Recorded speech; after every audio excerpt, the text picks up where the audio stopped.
हमारे ही ये बच्चे हैं, ये किसी बाहर के बच्चे नहीं हैं। इनको समझाने की जरूरत थी, इनको समझाया जा।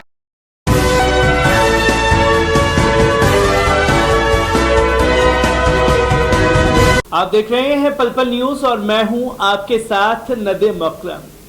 अग्निवीर सड़कों पर हैं और जमकर के तांडव मचा रहे हैं, पर अग्निवीरों के प्रोटेस्ट को लेकर के अगर आप आज तक के घटियापन पर नजर डालेंगे तो वो ये आपको बताएगा कि युवाओं का विरोध प्रदर्शन और ठीक 3 तारीख को जो प्रोटेस्ट हुए देश में, 10 तारीख को जो प्रोटेस्ट हुए देश में, उसमें मुसलमानों के ऊपर लाठियां तोड़ी जा रही थी। मुसलमानों के शांतिपूर्ण प्रदर्शन को उपद्रवी घोषित करने पर लगा हुआ था ये दंगाई मीडिया, और आज जब सड़कों पर जो अग्निवीर हैं वो बुलडोजर को आग के हवाले कर रहे हैं, बीजेपी दफ्तर में आग लगा रहे हैं, बीजेपी नेताओं की कुटाई की तस्वीरें सामने आ रही हैं, तो अब आज तक जो कैंपेनिंग मुसलमानों के लिए चला रहा था उनसे सीधा एक सवाल कि अब ये बताएंगे कि ये अग्निवीर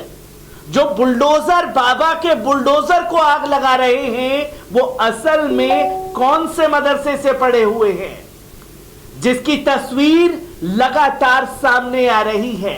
और तो और जब पुलिसकर्मी, जो बनारस के पुलिसकर्मी हैं, वो अब इन बच्चों के लिए क्या कुछ कह रहे हैं, पहले इस वीडियो पर नजर डाल लीजिए। कुछ चुनिंदा हमारे ही ये बच्चे हैं, ये किसी बाहर के बच्चे नहीं हैं। इनको समझाने की जरूरत थी, इनको समझाया जा रहा है। इनको ये भी स्पष्ट किया जा रहा है कि जो सरकार की नीति है उसमें मात्र 3% अग्निवीर के माध्यम से रिक्रूटमेंट है, बाकी 97% जो रिक्रूटमेंट है वो ट्रेडिशनल रिक्रूटमेंट है, लॉन्ग टर्म का रिक्रूटमेंट है।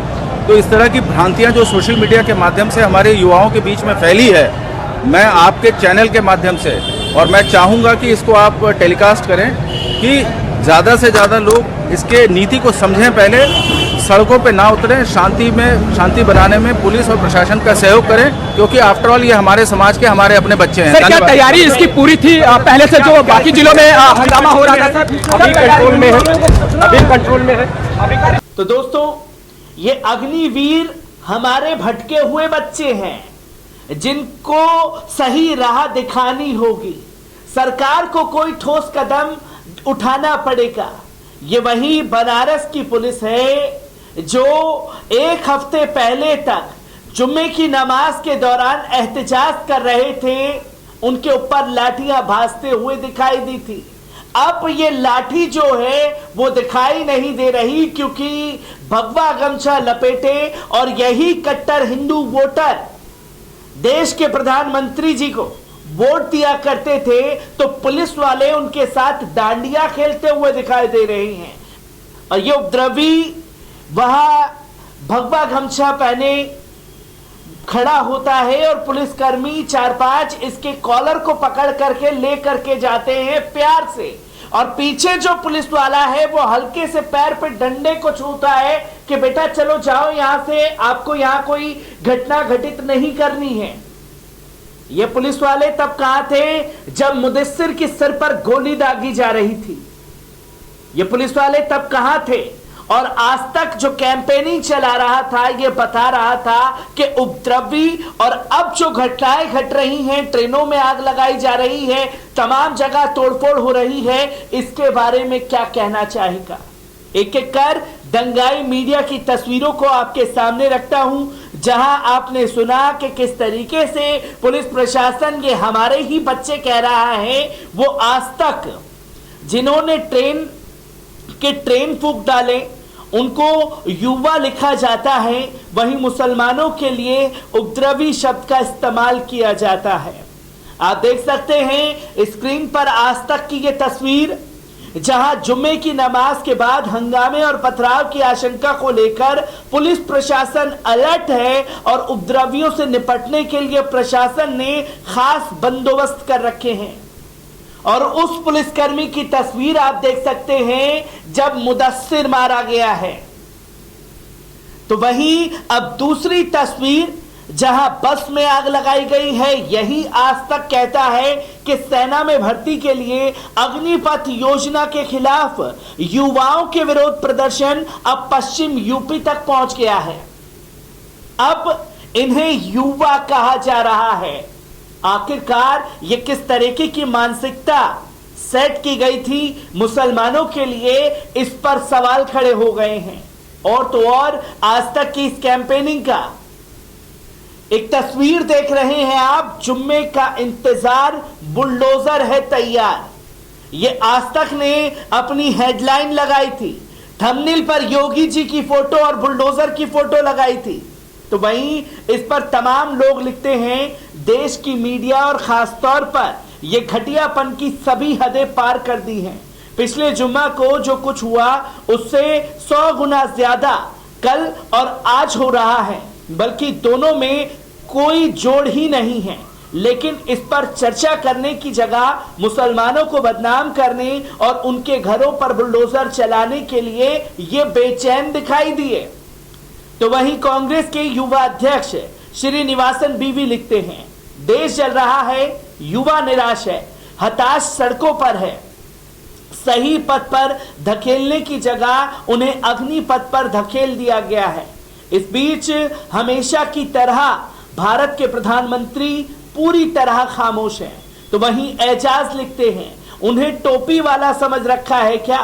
फोटो भी छपवा कर चौराहे पर नहीं टंगवा सकते। कहेंगे जगह छोटी पड़ रही है। घरों पर बुलडोजर चढ़ाने के लिए मुंगेरी लाल की तरह सपने भी देख सकते हैं। ये योजना टोपी वालों तक ही चल सकती है, जिसे पुलिस प्रशासन अब हमारे बच्चे बता रहा है। तो वहीं आपको बता दें, करीब 100 लोगों को गिरफ्तार किया गया है। सभी को धारा 151 के तहत जेल भेजा जा रहा है। सीसीटीवी के माध्यम से सभी को चिन्हित कर और धाराएं लगाई जाएंगी। इन पर सख्त कार्रवाई होगी। पुलिस फोर्स आगे भी तैनात रहेगी। अग्निपथ योजना के खिलाफ प्रदर्शन पर डीएम सौम्या अग्रवाल बलिया उत्तर प्रदेश की ये बयानबाजी सामने आई। पर सवाल धारा 151 का नहीं है। यहां सवाल ये उठता है कि जो मुसलमान शांतिपूर्ण तरीके से विरोध प्रदर्शन कर रहे थे, तो उन्हें उपद्रवी यही गोदी मीडिया यानी कि आज तक बताने पर उतारू था और ये बताने की कोशिश कर रहा था कि यही मास्टरमाइंड है, यही दंगाई है।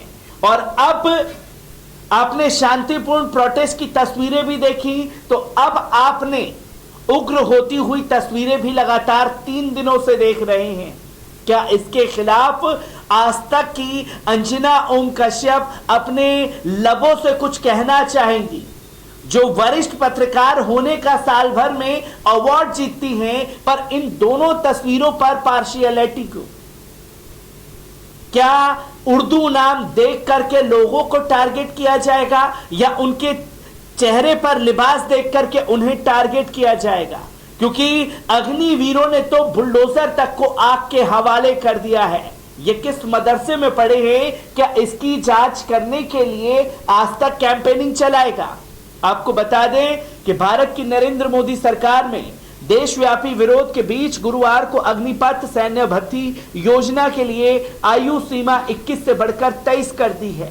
सरकार ने एक विज्ञप्ति में कहा कि ये निर्णय इसलिए लिया गया है क्योंकि पिछले 2 वर्षों में कोई भर्ती नहीं हुई।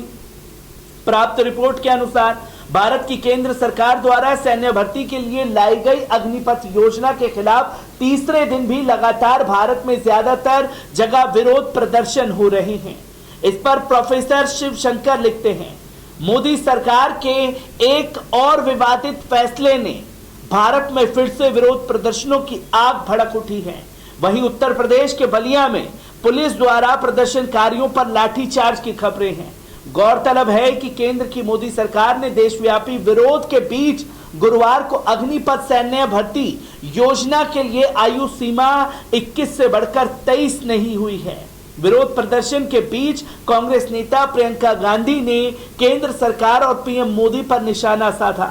उन्होंने ट्वीट किया, 24 घंटे भी नहीं बीते कि बीजेपी सरकार को नई आर्मी भर्ती का नियम बदलना पड़ा। मतलब योजना जल्दीबाजी में युवाओं पर थोपी जा रही है। पीएम मोदी इस स्कीम को तुरंत वापस लें। एयरफोर्स की रुकी भर्तियों में नियुक्ति और रिजल्ट दें। सेना भर्ती को आयु में छूट देकर पहले की तरह कीजिए, वरना देश किस राह पर जा रहा है इसका अंदाजा शायद देश के प्रधानमंत्री नहीं लगा पा रहे हैं।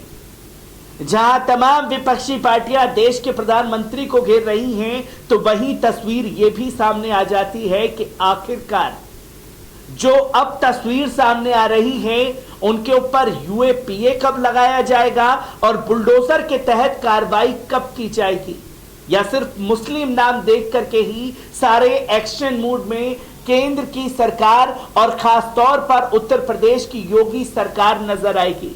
मैं ऐसी ही खबरों से आपको रूबरू कराता रहूंगा। दीजिए इजाजत, शुक्रिया।